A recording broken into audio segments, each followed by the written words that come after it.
ईमानदारी का फल। बहुत समय पहले एक छोटे से गांव में एक किसान रहता था जिसका नाम रामू था। रामू बहुत मेहनती और ईमानदार व्यक्ति था। वह हर दिन अपने खेत में कड़ी मेहनत करता और अपनी फसल को अच्छे से संभालता। रामू के पास एक छोटा सा खेत था जिसमें वह सब्जियां और फल उगाता था। रामू की ईमानदारी और मेहनत की चर्चा पूरे गांव में थी। एक दिन रामू अपने खेत में काम कर रहा था कि अचानक उसे ज़मीन में कुछ नीचे चमकता हुआ दिखाई दिया। उसने उस जगह को खोदा और पाया कि वहाँ एक पुराना सोने का सिक्का था। रामू बहुत खुश हुआ, लेकिन उसने सोचा कि यह सिक्का किसी और का हो सकता है। रामू ने गांव के मुखिया के पास जाकर सोने का सिक्का दिखाया और कहा, मुझे यह सिक्का मेरे खेत में मिला है, लेकिन मैं नहीं जानता कि यह किसका है। मुखिया ने रामू की ईमानदारी की सराहना की और कहा, तुम्हारी ईमानदारी के कारण यह सिक्का अब तुम्हारा है। रामू ने सोने का सिक्का लेकर घर वापसी की और उसे सुरक्षित रख दिया। कुछ दिनों बाद रामू अपने खेत में फिर से काम कर रहा था कि उसे एक और चमकता हुआ सिक्का मिला।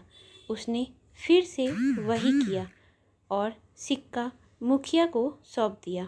इस बार भी मुखिया ने रामू की ईमानदारी की प्रशंसा की और सिक्का उसे वापस दे दिया।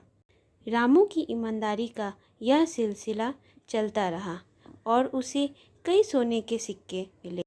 उसने सभी सिक्कों को गांव के मुखिया को सौंप दिया और हर बार मुखिया ने उसकी ईमानदारी की सराहना की और सिक्के उसे वापस दे दिए। एक दिन गांव में एक अमीर व्यापारी आया और उसने गांव वालों को बताया कि वह एक बड़ा व्यापारी सौदा करने आया है। व्यापारी ने गांव में एक प्रतियोगिता रखी और कहा, जो भी सबसे अधिक ईमानदार व्यक्ति होगा उसे मैं एक बड़ी संपत्ति दूंगा। गांव वालों ने रामू की ईमानदारी की कहानी व्यापारी को सुनाई। व्यापारी ने रामू को बुलाया और उसकी ईमानदारी की परीक्षा लेने का फैसला किया। उसने रामू को एक कीमती हीरा देकर कहा, यह हीरा मुझे बहुत प्रिय है, इसे संभाल कर रखना। रामू ने हीरा लेकर अपने घर में सुरक्षित रख दिया। कुछ दिनों बाद व्यापारी ने रामू को बुलाया और हीरा वापस मांगा। रामू ने बिना किसी हिचकिचाहट के हीरा वापस कर दिया। व्यापारी ने रामू की ईमानदारी की सराहना की और कहा, तुम्हारी ईमानदारी के कारण मैं तुम्हें यह हीरा और अपनी आधी संपत्ति दे रहा हूँ। रामू ने व्यापारी का धन्यवाद किया और हीरा और संपत्ति को स्वीकार किया।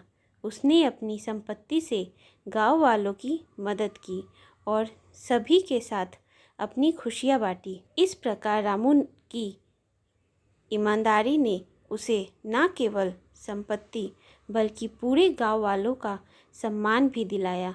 उसकी कहानी से पूरे गांव में प्रेरणा का स्रोत बन गई और सभी ने ईमानदारी का महत्व समझा।